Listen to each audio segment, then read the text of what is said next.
They weren't hearing from God. They were having no visions. They were having God wasn't speaking to them. And that was the context. And things were getting worse and worse because everyone did what was right in his own eyes. Now let me ask you something. Does that sound familiar? Does it sound like anything that might be happening in any country you know?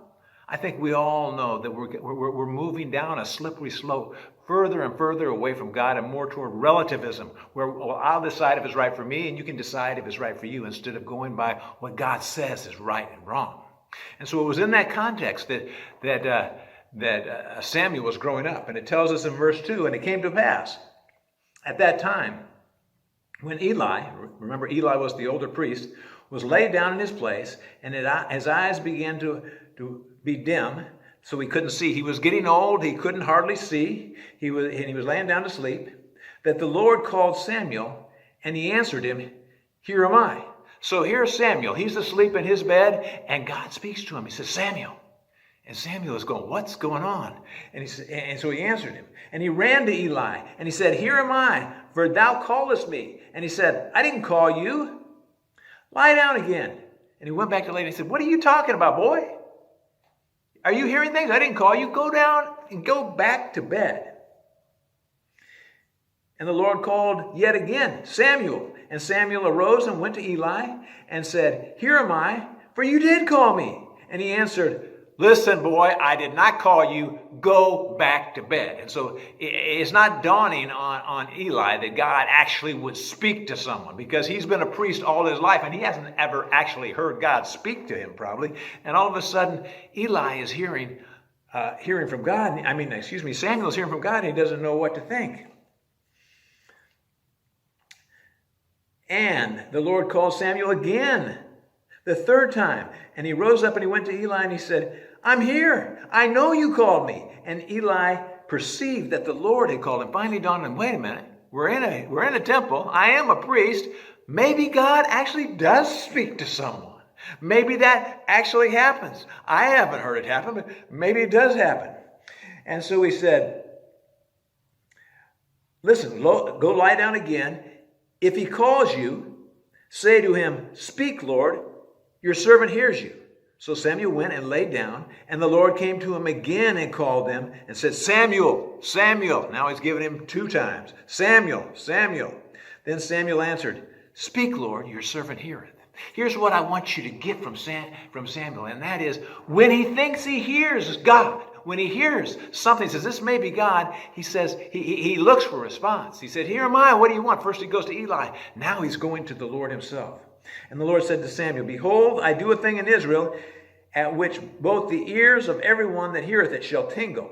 In that day I will perform against Eli, and the things which I have spoken concerning his house, when I begin, I will make an end to them."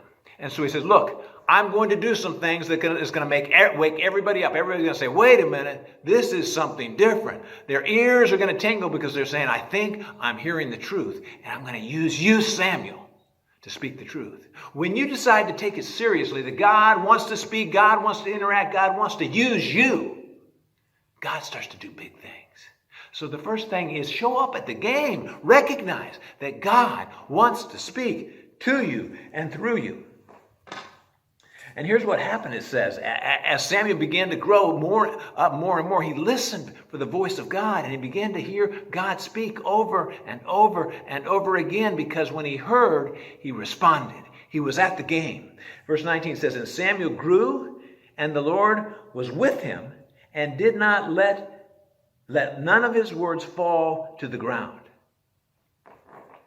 As Samuel grew up, every time he heard God, he responded, he listened, and not once did he miss the words of God. Can you imagine being a baseball player, a fielder, and every time the ball is hit in your direction, you catch it? You don't miss one ball. You pick up the balls for every chance you get. That's what it said about Samuel. He didn't miss one time that God spoke. He was batting 1,000 every single time. When you listen to God, when you say, I'm awake, I'm listening, I want to hear you, God, God will speak to you.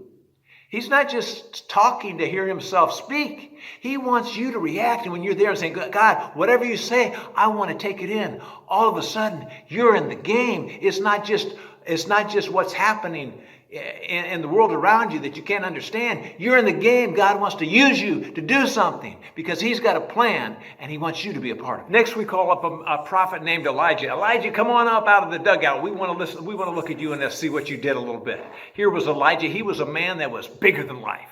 This guy did things like stand in front of a king and declare, it will not rain for the next 3 years because of your idolatry. He was a man who went to a widow's house and raised her son from the dead. He was a man that stood up before all of Israel with the priests of Baal on one side and he on the other side. And the priests of Baal tried to show that their God was the real God by asking the 70 priests, praying to their God, the God of Baal, to bring down fire and burn up the sacrifice. Elijah stood there, he made fun of them, and finally he said, okay, pour all kinds of water on the sacrifice, you'll see who the true God is. And he prayed to God, and God sent down fire, burned up the sacrifice, burned up the water. Elijah was a guy that either goes big or goes home. And after that exhausting day, at that high point, that mountaintop experience, God brought rain down that hadn't rained for 3 years, and it started to rain. But you know, there was not everything was all well and good because the queen, Jezebel, was unhappy with what Elijah had done to her priests. And so she decided, she put out a command that we need to have Elijah die. And so Elijah had to run for his life. He ran for 17 miles to get away. And he finally found a place, he found a place where he could lay down, and he was just beat. And he didn't know what to do. And it tells us here in 1 Kings chapter 19. Verse 4, but he himself went a day's journey into the wilderness and came and sat down under a juniper tree. And he requested for himself that he might die and said, it is enough now, O Lord, take away my life, for I am no better than my fathers. Have you ever had that experience? You've had a mountaintops experience. You've seen God doing great things, and all of a sudden it seems like it all goes south, or it's over with, and you're tired, and you're hungry, and you're discouraged, and you just feel like giving up, and you wonder why things were so great, and all of a sudden now I just feel alone, and I feel like I can't go on. That was Elijah, and it said that what happened was on verse 5, and he lay down and he slept under a juniper tree. Then an angel of the Lord touched him and said, arise and eat. And he looked, and behold, there was a cake baked on the coals and a cruse of water at his head.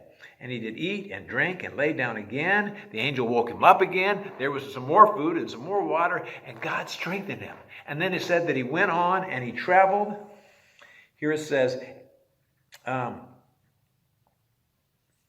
he traveled for 40 days and 40 nights to Mount Horeb, the Mount of God. So he gets to this Mount Horeb, and he gets to this cave, and it actually ended up being the same place, the same mountain where Moses met God one-on-one and encouraged him. And here comes Elijah, and not coincidentally, again, he meets God. And he goes inside this cave, and God meets him one-on-one, and God gave him a big object lesson because he wanted to demonstrate how it is that you listen to God. And so here's what happened. In verse 11 it says, God said to him, go forth and stand upon the mount before the Lord. And behold, the Lord passed by, and a great and strong wind tore the mountain and broke to pieces the rocks before the Lord. But the Lord was not in the wind. And so God says, okay, you're bigger than life. Let's see something big happen. And so that happens. And after the wind, an earthquake. But the Lord was not in the earthquake. And after the earthquake, a fire. But the Lord was not in the fire. And so a wind, an earthquake, and a fire, all of the kind of big things that Elijah is used to. He's used to doing big things. Again, Elijah is experiencing this, but it's not God. God wanted to show him something different. You don't always have to see the big. You don't always have to be there for that kind of thing, right? Sometimes I speak to you in a different way. And I don't know if you've had that experience where you really see that God is moving, you feel like you're in step with him, and all of a sudden things